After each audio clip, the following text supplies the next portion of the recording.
ٹڈاب corruption case, عدالت نے chairman senate یوسف رضا گیلانی کو بری کر دیا۔ وفاقی اینٹی کرپشن عدالت نے 3 مقدمات کا فیصلہ سنا دیا۔ عبدالحسیب خان ہمارے ساتھ موجود ہیں۔ عبدالحسیب، کیا تفصیلات ہیں؟ جی بالکل، وفاقی اینٹی کرپشن عدالت میں ٹڈاب میگا کرپشن کیس کے 26 میں سے 3 مقدمات میں عدالت نے جو ہے وہ فیصلہ سنایا ہے، اور عدالت نے چیئرمین سینیٹ یوسف رضا گیلانی جو کہ ان 3 کیسز کے اندر جو ہے وہ بطور ملزم نامزد تھے، ان کو جو ہے وہ ان تینوں مقدمات سے جو ہے وہ بری کر دیا ہے۔ مجموعی طور پر 26 مقدمات جو ہے وہ درج کیے گئے تھے ٹڈاب میگا کرپشن کے، جس میں 6 ارب سے زیادہ فریٹ سبسڈی کے غبن کا اور جو ہے وہ جعل سازی کا الزام تھا۔ چیئرمین سینیٹ یوسف رضا گیلانی کے خلاف جو ہے وہ 3 مقدمات درج کیے گئے۔ بہت شکریہ آپ کا۔ یوسف رضا گیلانی نے اس موقع پر میڈیا سے گفتگو کی، ملاحظہ کیجیے۔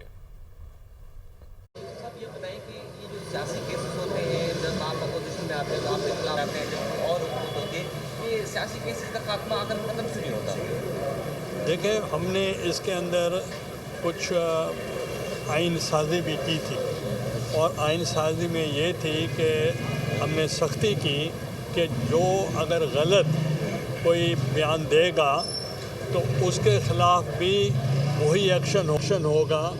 اگر میں کسی کے خلاف غلط جا کر جھوٹ بولتا ہوں یا گواہی دیتا ہوں تو اگر وہ پروف نہیں ہوتا تو اس کی سزا بھی وہی ہوگی جو وہ ایک ایکیوز کو دینا چاہ رہے ہیں۔ اس لیے میں نے آپ کو کہا کہ جو وعدہ معاف گواہ بنے تھے وہ آج وعدہ معاف نہیں ہے، ملزم ہے۔ اچھا گیلانی صاحب، یہ فرمائیے کہ آپ سینٹ سے ناراض ہیں، حکومت سے ناراض ہیں، یا پنجاب گورنمنٹ سے جو کہ آپ کے آرڈر پر عمل درآمد نہیں کیا، ابھی تک آپ کی ناراضگی ختم نہیں ہوئی؟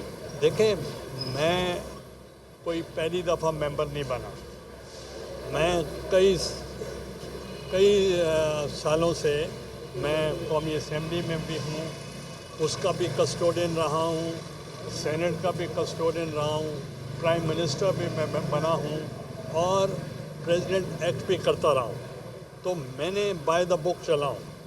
جب میں جیل سے واپس آیا تو جنرل مشرف صاحب نے میرا اوتھ لیا as the prime minister of Pakistan. جب وہ میرے ساتھ بیٹھے تو مجھے کہنے لگے کہ گیلانی صاحب، I am very comfortable with you. میں نے کہا you will always be comfortable with me since I will follow the book. تو میں جو بھی کام کرتا ہوں بک کے مطابق کرتا ہوں۔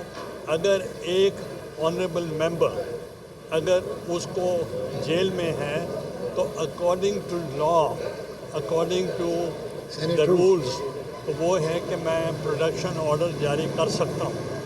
ایسا ہی نیشنل اسمبلی میں بھی ہو رہا ہے اور میں نے بھی کیا ہے، اور اس کے پروڈکشن آرڈر پہ جو عمل نہیں ہوا تو وہ جو اس کا ماحول ہے پارلیمنٹ کا وہ خراب ہوا ہے، اور میں نے صرف سیشن میں یہ کہا ہے ان کو پروڈیوس کریں تاکہ میں وہاں آؤں۔ مگر کل میں نے دیکھا کہ بہت سارے ٹاک شوز ہو رہے تھے، پلانٹڈ لوگ بیٹھے تھے، وہ کہہ رہے تھے کہ سیر سپاٹا تو یہ کرتے ہیں مگر اسمبلی میں نہیں آتے۔ ان کو میں بتانا چاہتا ہوں کہ جو آپ کے بائیلیٹرل جو آپ کے وزٹس ہوتے ہیں وہ ہم اپنے ملک کی بدنامی نہیں کر سکتے، اور ان میں جانا ضروری ہے۔ اب اگر فاروق ایج نائک صاحب آئی پی یو کی ایگزیکٹو ممبر رہے ہیں تو اب یہ کہیں گے میں نہیں جاتا وہاں، وہ تو نہیں ہو سکتا۔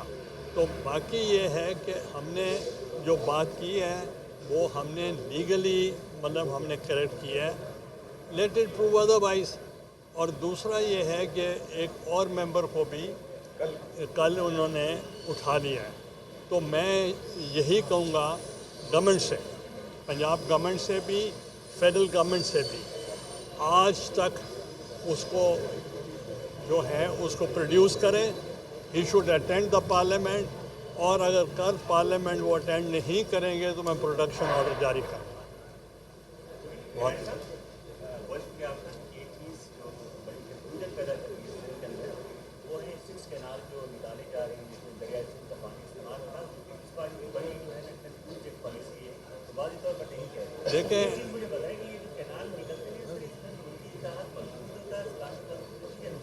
دیکھیں ہمارا اس وقت کولیشن گورنمنٹ ہے، اور جو میرے اوپر کیس بنایا گیا تھا وہ بھی جو ہماری موجودہ کولیشن گورنمنٹ ہے انہوں نے بنایا تھا، تو ہمیں ان پہ کوئی گلہ نہیں ہے۔